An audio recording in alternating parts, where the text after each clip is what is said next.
Mi compañera y yo vamos a hablar acerca de la descolonización y el tercer mundo, del año 1945 al 1991. Haremos una pequeña introducción y después daremos paso a una explicación sobre las causas de la descolonización. El fin de los imperios coloniales forman uno de los grandes acontecimientos del siglo XX. Para tener idea de la magnitud y extensión del movimiento descolonizador, hay que recordar que en 1914 la mayoría del territorio mundial estaba en manos de las potencias coloniales europeas. Durante 20 años, la mayoría de las colonias consiguieron la independencia. La primera oleada afectó a Asia y a la zona de Oriente Próximo. En África, este proceso fue más tardío, y en el sur se mantuvo el dominio de las colonias. Algunos países se independizan por acuerdos con la metrópolis, y otros tienen que pasar por procesos dificultosos y guerras de liberación. En 1955, los nuevos estados se reunieron en la Conferencia de Bandung para proclamar sus derechos y publicar sus reivindicaciones. Esto fue un acontecimiento histórico que representó la llegada del tercer mundo a la política internacional. Pero la independencia de estos no resolvieron los problemas.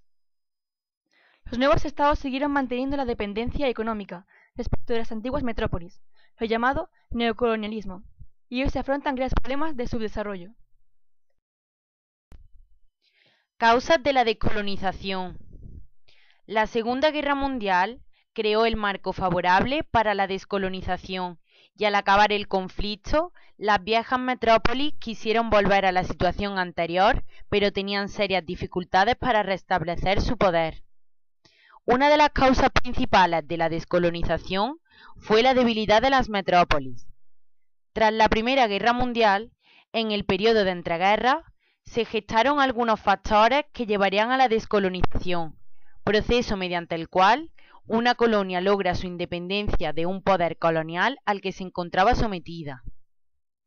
La Revolución Soviética, proceso histórico que transformó las estructuras políticas, sociales y económicas de Rusia tras los fracasos militares en la Primera Guerra Mundial y la desastrosa administración zarista, infundó la esperanza de que mediante las vías revolucionarias los pueblos podían conseguir una liberación colonial.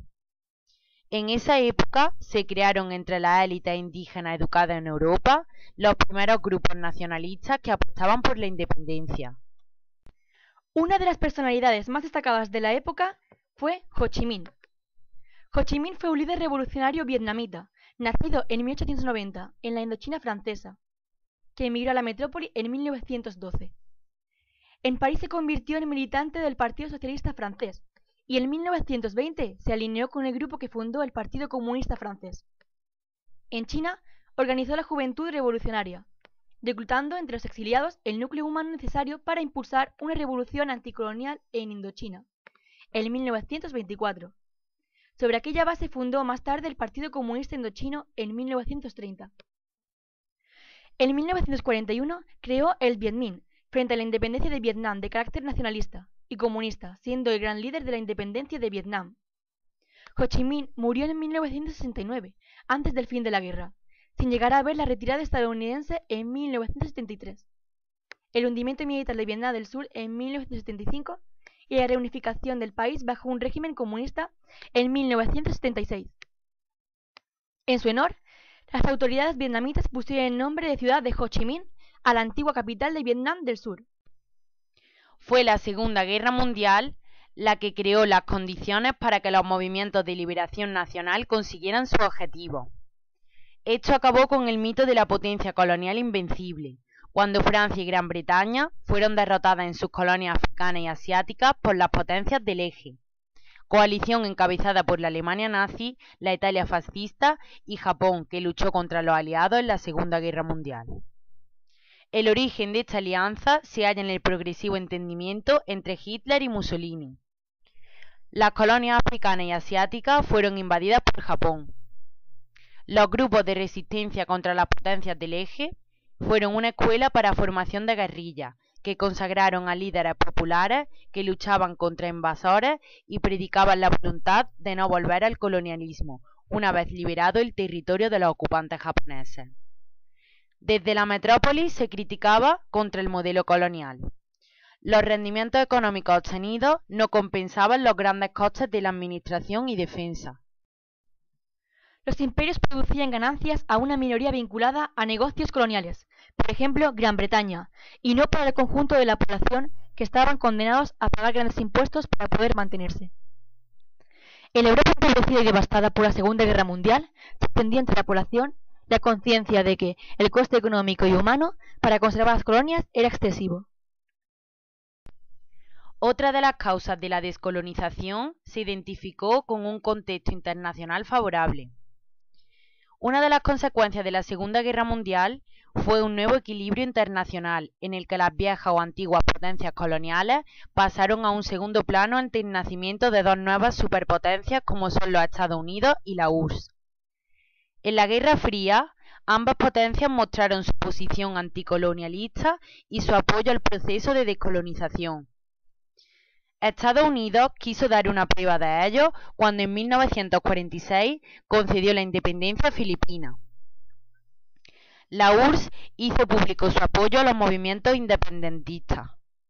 Ambas potencias no partían de una posición predominante en el viejo esquema colonial.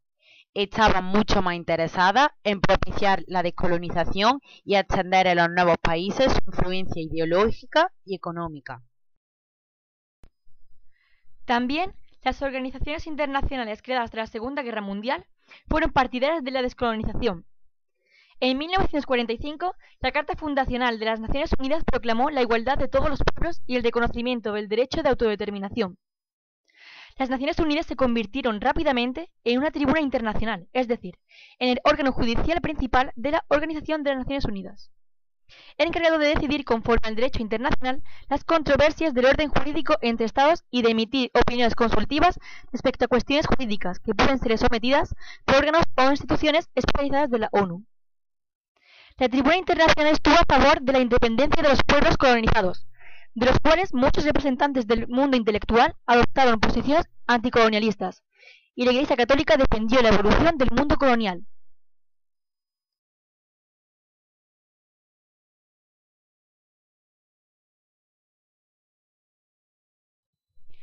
La última causa responsable de la descolonización fue la fuerza de los movimientos nacionalistas.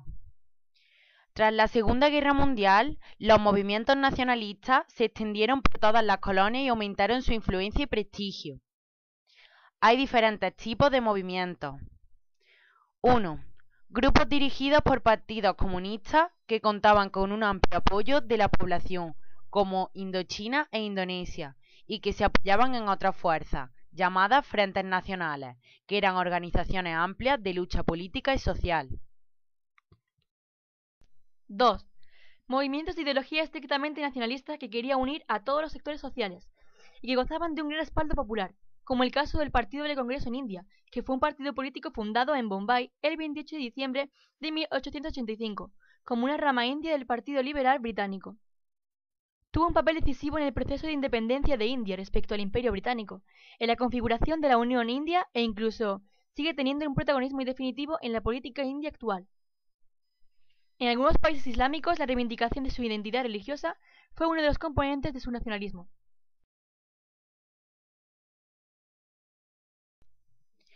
3. En algunos lugares, sobre todo en África Negra, los movimientos independentistas estaban ligados a etnias o tribus y en ocasiones creaban enfrentamientos con otros grupos. Gran parte de los grupos nacionalistas tuvieron líderes carismáticos como Nehru. Nehru fue un político indio, descendiente de una familia aristocrática. En 1905 marchó al Reino Unido, donde estudió Derecho. Formó parte de la corriente de jóvenes intelectuales que en la década de 1920 defendió las ideas nacionalistas de Gandhi, pero su radicalismo le alejó de su maestro. Gandhi. Mahatma Gandhi, pensador y líder del nacionalismo indio, es la personalidad indígena más relevante de la historia india contemporánea. Domina la escena política y social de la India durante la primera mitad del siglo XX. Nasser. Gamal Abdel Nasser fue un político y militar egipcio, presidente de la República Egipcia entre 1954 y 1970. Participó en las frecuentes manifestaciones antibritánicas y antimonárquicas. lo que le supuso su primer ingreso en prisión a los 17 años acusado de conspiración. Tras la enseñanza secundaria y una breve estancia en una escuela de Derecho, en 1937 fue autorizado a ingresar en la Real Academia Militar Cairota y 3 años después se graduó como subteniente. Sukarno. Ahmed Sukarno, político indonesio hijo de un maestro de escuela. Cursó estudios de ingeniería y de idiomas, llegando a dominar 10 lenguas. A partir de 1927 entró en contacto con movimientos independentistas de corte marxista y, debido a sus actividades políticas, fue encarcelado por las autoridades holandesas en 2 ocasiones. Senghor. Leopold Sédar Senghor fue el primer presidente de Senegal, nacido en 1906 y fallecido en Francia en el 2001.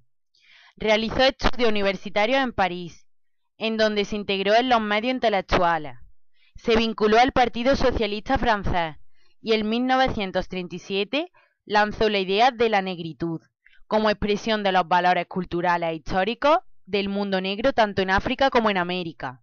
A este concepto dedicó gran parte de su brillante obra como poeta. Lumumba. Patrice Lumumba fue dirigente de la emancipación del Congo, nacido en Kasai en 1925 y fallecido en Katanga en 1961. Fue procedente de una de las regiones más pobres del centro del Congo belga. Se instaló en 1947 en la capital de la colonia, Leopoldville. Su educación fue autodidacta, tras haber sido expulsado de varias escuelas misionales. Pronto se hizo notar en los movimientos asociativos indígenas por su militancia en favor de ideales igualitarios, antiimperialistas y pacifistas. Por último, tenemos al ya nombrado Ho Chi Minh. Estos líderes mencionados fueron auténticos mitos de la lucha por la independencia. Muchos de ellos eran de ricas familias indígenas y estudiaron en universidades europeas. Al regresar a sus países, redescubrieron los valores culturales de su civilización y fueron los principales portavoces de las corrientes de oposición al colonialismo. Con esto damos fin al punto 1 del tema 12 y por lo tanto a nuestro trabajo.